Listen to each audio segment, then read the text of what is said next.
네, 먼저 법문화 포럼 1주년 진심으로 축하드립니다. 작년에 창립 포럼 때 제가 이 자리에 참석했었는데요. 이기수 총장님은 대법원 양형위원회에서 위원장님으로 계시고 제가 위원으로 모시고 있습니다. 아마 오늘 이 자리, 작년에 이어서 이 자리 저한테 이렇게 귀한 자리 주신 것은 현장에서 일하는 현장 활동가로서 여기 와서 바깥에서 말로만 떠들지 말고 와서 공부 좀 해라 라는 그런 뜻이라고 좀 생각이 들고요. 또 하나는 여기 보니까 다 발표자들이 남성분들이니까 여성을 좀 한 사람 구색을 좀 갖추기 위해서 하신 것도 좀 있고요. 그리고 또 여기 계신 분들이 1년 전에 뵀던 분도 계시고 오늘 또 처음 뵙는 분도 계시는데 청년유권자연맹이라니까 아주 젊은 사람이 나올 줄 알고 기대하신 분도 계실 텐데 죄송합니다. 저도 이번에 89.9% 투표한 그 세대에 속합니다. 제가 우리 청년유권자연맹은 이렇게 나이 많은 50대가 하고 있냐 이렇게 생각하실 텐데 그래서 제가 대표나 회장이 아니고 운영위원장을 맡고 있습니다. 그래서 말하자면 코디네이터 역할을 하고 있고요. 저희 뒤에 지금 우리 사무국의 직원들이 또 저와 똑같이 공부를 하러 이 자리에 왔는데요. 보시다시피 남성은 하나도 안 오고 또 우리 전부 여성 동지들만 많습니다. 그래서 그런 단체이고 그 다음에 저희 단체는 제가 이제 앞으로 말씀드리는 것에 대해서 혹시나 편견이 있지 않도록 말씀드리기 위해서 정치적인 중립단체입니다. 그래서 저희 회원 중에는 손수조와 같이 새누리당에서 활동하는 친구들도 있고 또 문재인 청년 특보를 하고 있는 민주당에서 또 안철수 쪽에서 캠프에서 일하는 그런 친구들이 다 함께 활동하는 그런 아주 매우 독특한 그런 단체입니다. 그래서 운영위원도 저를 비롯해서 저는 특정 정당 쪽을 지지하는 입장이지만 또 반대되는 정당에서 활동하시는 그런 분들도 함께하는 그런 단체이기 때문에 제가 말씀드리는 것이 어떤 특정 정파 쪽에 치우친 그런 내용이 아니라는 말씀을 좀 먼저 드리고 싶습니다. 그리고 끝날 때 제가 깜빡 놓칠까봐 말씀드리는데 오늘이 2012년도 마지막 날이고 또 마지막 날을 이렇게 의미 있는 자리에서 함께 할 수 있어서 너무 기쁘고요. 그리고 몇 시간 후면 2013년입니다. 여러분 새해 복 많이 받으십시오. 그러면서 말씀드리겠습니다. 이 자리 제가 서두에도 말씀드렸지만 정말 대한민국 최고의 전문가들이 함께 하시는 자리에서 제가 무슨 말씀을 드릴 수 있을까라는 생각을 하면서 이 자리에 왔습니다. 첫 번째는 제가 존경하는 우리 이영선 총장님께서 해주시는 이런 발제 먼저 공부도 좀 하고 또 발표하시는 선생님들의 또 귀한 고견으로 제가 공부를 좀 하면서 그리고 또 마치 혹시나 놓치고 있을 수 있는 현장에서의 목소리를 조금 입장을 표명을 해드리고 싶다는 그런 생각을 하고 있습니다. 저는 15년째 유권자 운동을 지금 하고 있습니다. 여성유권자연맹에서 활동을 시작해서 중앙회장을 6년 거치고 그리고 3년 전에 청년유권자연맹을 뜻이 있는 여러분들과 함께 창립을 해서 지금 운영위원장 대표로 지금 이끌고 있는 중입니다. 작년 1년 전에 제가 이 토론회에 왔을 때 그때 주제가 21세기 국가 경쟁력과 새로운 지도자상 이런 주제였던 것 같은데요. 그때 제가 이런 말씀을 드렸던 기억이 납니다.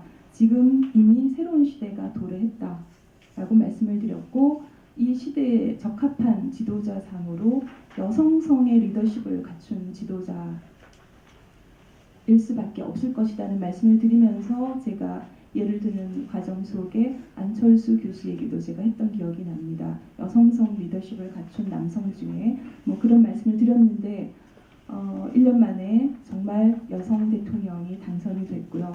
그리고 7명의 그 대통령 후보 중에 여성이 4명이나 들어있는 그야말로 여성성 리더십이 이제 주목받게 될 것입니다 하고 말씀드린 것을 1년 만에 입증을 한 그런 셈이 됐습니다. 그래서 제가 또 오늘 몇 가지 이제 의견을 말씀드리고 싶습니다. 앞에 우리 손정원 교수님께서 말씀하신 것처럼 저도 똑같은 생각을 하고 있습니다. 이번에 박근혜 당선인을 비롯해서 문재인 후보도 그렇고 다들 시대 교체를 하겠다라는 말씀들을 하실 때 저를 비롯한 많은 사람들은 좀 의아하게 생각을 하고 있었습니다. 무슨 시대 교체를 하겠다는 얘기인가? 이미 새 시대가 와 있는데, 이미 시대는 교체가 되어 있는데, 그런 부분에서 앞에 송 교수님 말씀처럼 오히려 정치권에서 이런 새로운 시대가 도래했고 많은 국민들이 이 새 시대에 지금 살고 있는 것을 인식하지 못하고 있기 때문에, 그래서 일반 국민들, 유권자들은 정치를 불신하고 정당에 대해서 굉장히 불신하는 이런 분위기가 확산되고 있는 거 아닌가 싶습니다. 앞에 말씀하신 것 똑같이 그 정보화 지금 세계화 시대, 뭐 산업화 민주화를 거쳐서 정보화 세계화 시대이고, 이런 정보화 세계화 시대에는 인간의 가치나 사고방식, 행동 양식들이 정말 매우 급변하는 그런 세상입니다. 그래서 지금 우리 국민들에게 필요한 것은 시대를 교체해줄 지도자가 아니라 이렇게 바뀐 시대에 국민들이 요구하는 어떤 변화와 개혁의 그런 그 욕구를 충족시켜 줄 수 있는, 그리고 지금 이 시대가 요구하는 과제가 뭔지 그거를 알고 그거를 풀어줄 수 있는 그런 지도자를 우리가 지금 요구하고 있는 것이지요. 그래서 이제 이번에 새로 출범하는 박근혜 정부에서도 그렇게 좀 빨리 좀 인식의 전환이 됐으면 좋겠다는 그런 말씀을 드려봅니다. 그러기 위해서는 아까 이제 그 이영선 총장님께서 굉장히 정말 귀한 말씀들 쭉 해주셨는데요. 저는 그 우선적으로 지금 이렇게 바뀐 새 시대에 그 필요한 국가 경쟁력을 제고하기 위해서 많은 과제들이 있지만 선결적인 과제가 저는 두 가지라고 생각합니다. 뭐 일반 국민들이 누구나 다 알고 있는 거고 여기 계신 분들도 다 아실 겁니다. 바로 국민 통합하고 그 다음에 양극화 해소 문제인데요. 거기에서 실천 방안은 교수님께서, 총장님께서도 언급하신 것처럼 결국은 두 가지로 귀결된다고 저는 봅니다. 우선적인 것이 정치개혁과 경제 민주화 실천 부분입니다. 정치개혁과 관련해서 전 두 가지를 좀 말씀드리고 싶은데요. 이번 대통령 선거를 치르고 난 다음에 지금 정치권이나 언론에서 굉장히 강조를 하고 있는 것이 이번 대선 결과 이념 간, 지역 간, 세대 간의 갈등이 굉장히 고도로 지금 첨예화됐다라고들 주장들을 하십니다. 그래서 이념, 지역, 세대 간의 갈등을 해소하는 것이 국민통합의 가장 지름길이다라고들 얘기를 하고 계시고요. 그리고 또 저는 이제 정치개혁에서 두 번째로 지금 말씀드리고 싶은 것은 이제 드디어 정당과 정치에 대한 불신으로부터 비롯된 그 대의민주주의의 한계에 대해서 어떤 대안을 제시할 것인가 하는 이런 부분인데요.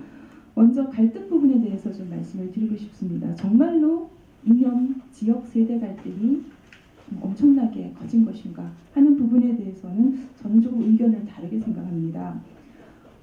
모든 언론이나 정치권에서 이번 선거는 51대 48은 보수와 진보 양 세력들이 다 총집결했다라고들 세력 결집이다 이렇게들 평가를 하는데요.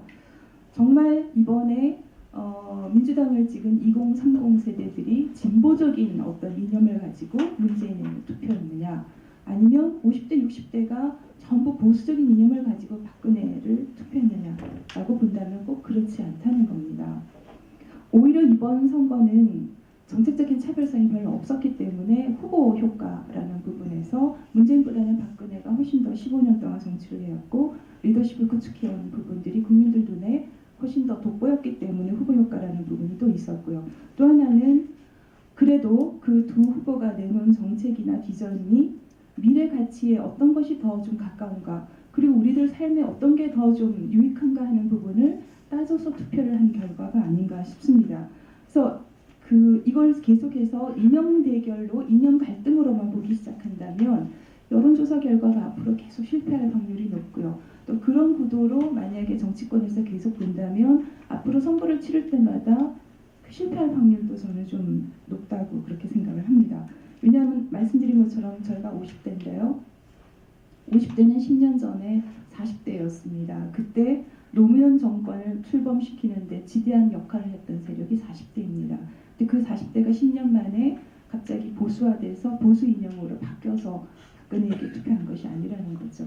그러니까 이런 부분들, 이념 갈등 부분이 그렇게까지 강화되지 않았다는 거. 그래서 오히려 이념 대결 구도가 약화됐다고 저는 말씀드리고 싶은 것이요. 안철수 현상이 드러난 부분이기도 합니다. 왜 안철수에게 많은 사람들이 이렇게 열광을 하고 환호를 하는가 하면 경제에 있어서는 진보고 안보에 있어서는 보수다라는 그런 어떤 이념적인 그 중도적인 그런 성향들이 굉장히 많이 이렇게 사람들에게 어필했다는 거죠. 그다음에 그래서 기존의 지금 기존 진보와 기존 보수에 대해서 변해야 된다는 생각들을 이제 많은 국민들이 하고 있는 것입니다. 그래서 가짜 진보냐, 가짜 보수냐, 진짜 진보냐, 진짜 보수냐 이런 부분들이요. 그래서 앞으로 지금도 그렇지만 앞으로 점점 더 만약에 이렇게 계속해서 이념 대결 부분으로 본다면 중도층은 점점 늘어날 것이고 중도층의 역할이 점점 더 저는 커질 거라고 생각을 합니다. 두 번째는 세대 갈등 부분을 말씀드리고 싶습니다. 정말로 20, 30대와 5060으로 비롯되는 기성세대 간의 갈등이 그렇게 큰 것인가? 실제로 그렇지 않다는 겁니다. 세대 갈등이라기보다 오히려 저희 이제 그 단체 청년들에게 물어보면 세대 차이라고 느끼는 것이 세대 갈등이라고 느끼지 않는 것입니다. 기성세대들은 세대 갈등이라고 표현을 하고 젊은 친구들은 세대 차이라고 표현을 합니다. 그렇다면 저희는 이것을 어떻게 봐야 될 것인가 하는 부분인 거죠. 실제로 SNS를 통해서 2030 세대들의 어떤 표심을 샀기 위해서 SNS 정치들을 많이 했는데요. 우리 저기 친구들도 와 있지만 젊은 친구들 중에 의외로 트위터를 안 하는 친구들이 굉장히 많습니다. 그리고 오히려 페이스북을 많이 합니다. 왜냐하면 페이스북은 친목용으로 하는 거기 때문에 주로 페이스북을 하는 친구가 많고 그렇다면 이번에 50대, 60대들은 SNS를 전혀 활용하지 않았냐면 제 주변의 50대, 60대들은 카카오톡을 통해서 굉장히 많이 SNS를 접하고 있습니다. 그렇다면 이번에 민주당 문재인 후보 쪽에서 실패한 원인 중에 하나는 SNS 정치로 20, 30대들의 표심만 사면 당선될 수 있을 거라는 거기에 패인이 있다는 거죠. 그래서 저는 이제 한 가지 당부드리고 싶은 것은 이번 이 결과를 놓고 2030 세대들이 그중에 극히 일부의 친구들이 노인 지하철 무임승차 폐지하자 뭐 이런 걸 주장했다고 해서 2030 세대들을 굉장히 조금 믿을 수 없고 불신하는 이런 분위기는 없어져야 된다고 생각하는 거죠. 결국은 우리나라의 국가 경쟁력을 미래 경쟁력을 가져올 세대의 중심은 바로 2030 청년 세대입니다. 그래서 이럴수록 기성세대들이 청년 세대들에 대해서 이렇게 좀 포용할 수 있고 인정해주는 이런 분위기로 좀 가야 될 거라는 생각을 좀 말씀을 드리고 싶고요. 그 다음에 세 번째 지역 갈등의 부분입니다. 정말 지역 갈등은 대한민국에만 있는 것일까요? 여기 계신 여러분들 다 인정하실 겁니다. 미국도 북부와 남부 간에 굉장히 차이가 심하고요. 지역 차이가. 영국도 마찬가지로 얼마나 심합니까? 북부와 남쪽이. 이태리 북부와 남부는 굉장히 차이가 큽니다. 그렇게 본다면 우리나라에서 영호남 간의 어떤 지역 갈등 문제는 늘 외국과 비슷하게 우리도 있어온 이런 부분인데 이 부분을 너무 많이 끊임없이 지금 계속해서 지역 갈등의 문제를 너무 부각시키는 거 아닌가 싶습니다. 그래서 이번에 당선되신 박근혜 당선인도 최근에 지금 발표들을 하고 계시지만 인수위 조직에 있어서 국민대통합위원회라는 것을 만들어서 거기에서 호남 출신 분들을 많이 거기 위원으로 넣으면 국민대통합이 되는 것입니까? 지역 갈등 문제가 해결됩니까? 그게 아니라 오히려 그 지역에서 필요로 하는 지역민들이 요구하고 피부로 느낄 수 있는 그런 도움이 되는 정책을 만들어주는 것이 오히려 더 지역 갈등 문제를 해결하는 방법이라고 생각하고요. 그래서 청년 문제가 생긴다고 해서 청년특별위원회를 만들면 그럼 이제 노인들이 들고 일어나면 노인특별위원회를 만들고 장애인이 들고 일어나면 장애인특별위원회를 만들 것입니까? 이게 기구로서 해결할 수 없는 그런 부분이 있다는 말씀을 좀 드리고 싶습니다. 그리고 제가 정치개혁 부분에서 두 번째로 말씀드렸던 대의민주주의의 한계 부분을 어떻게 대안을 제시할까 하는 것이 굉장히 중요한 부분이라고 생각을 합니다. 왜냐하면 민주정치는 바로 정당 정치이고 책임 정치여야 되는데 지금의 우리 민주정치가 정당 정치 역할을 제대로 못하고 책임 정치의 역할을 제대로 못하니까 결국은 정당 불신과 정치 불신으로 이어지고 그리고 앞에 송 교수님도 말씀하셨고 총장님도 말씀하신 것처럼 이제는 개인이 이 SNS나 이런 인터넷 시대의 어떤 문명의 이 정보화의 이기를 노려서 직접 민주주의로 아주 욕구가 분출하고 있습니다. 이제는 개인이 파워를 갖는 그런 시대가 된 거죠. 그래서 지식 정보도 개인이 소유하고 그리고 개인이 그 지식 정보를 뉴스를 만들어서 확산도 시키고 배포도 합니다. 이런 시대에서 직접 민주주의가 분출할 수밖에 없는 그런 부분인가요? 그렇다면 앞으로 이 직접 민주주의에 대한 욕구 분출 또 더 나아가서 참여 민주주의로 나아가야 된다는 이런 부분들을 그럼 어떻게 수렴해서 제도적으로 보완할 것인가 그리고 어떤 정말 새로운 모델을 제시할 것인가 하는 데 대해서 뭔가를 빠른 시일 안에 대안을 만들지 않으면 앞으로 제2, 제3의 그런 안철수 현상이 끊임없이 아마 새롭게 자꾸 나올 것 같다는 생각을 합니다. 그리고 제가 아까 정치개혁과 경제민주화 부분으로 말씀을 드렸는데요. 방안으로 경제민주화 부분은 앞서 제가 말씀드린 것처럼 이념이나 지역이나 세대 간의 갈등보다는 사실은 계층 간의 갈등을 해결하는 것이 지금 가장 급선무이고 최우선 과제입니다. 그리고 앞에 두 분 선생님께서 말씀하신 것처럼 이제는 시대 가치가 변했고요. 그래서 국가보다는 국민 개인이 더 중요한 그런 시대가 됐고 그래서 삶의 질을 더 중시하고 그렇기 때문에 복지가 확대될 수밖에 없습니다. 그래서 양극화 심화 부분에서 특히 중산층을 어떻게 복원할 것인가 하는 부분 그리고 또 하나는 이제 앞에 총장께서도 말씀을 하셨지만 신자유주의가 이제 어느 정도 몰락을 하고 최근에 들어서 자본주의 4.0 시대라 해서 신자본주의 시대라고들 얘기를 합니다. 이런 부분에서 과연 정치와 경제 그 다음에 정부와 기업의 그런 어떤 경계 부분이 이전과 같이 그렇게 명확할 수 있을 것인가 그리고 민주주의와 시장경제 체제에 있어서 어떻게 이것을 경제민주화라는 것을 잘 이렇게 조화시킬 수 있을 것인가 이런 부분에 대해서 뭔가 빠른 시일 안에 해답을 내놓아야 될 거라고 생각합니다. 감히 이영선 총장님께서 이렇게 귀하게 발제해 주시는 부분에 대해서 제가 코멘트 드릴 부분은 없고요. 이제 현장에서 이렇게 활동을 하면서 느끼는 그런 부분들을 이번에 대선 결과와 함께 여러분께 말씀을 드렸습니다. 양성해 주셔서 고맙습니다.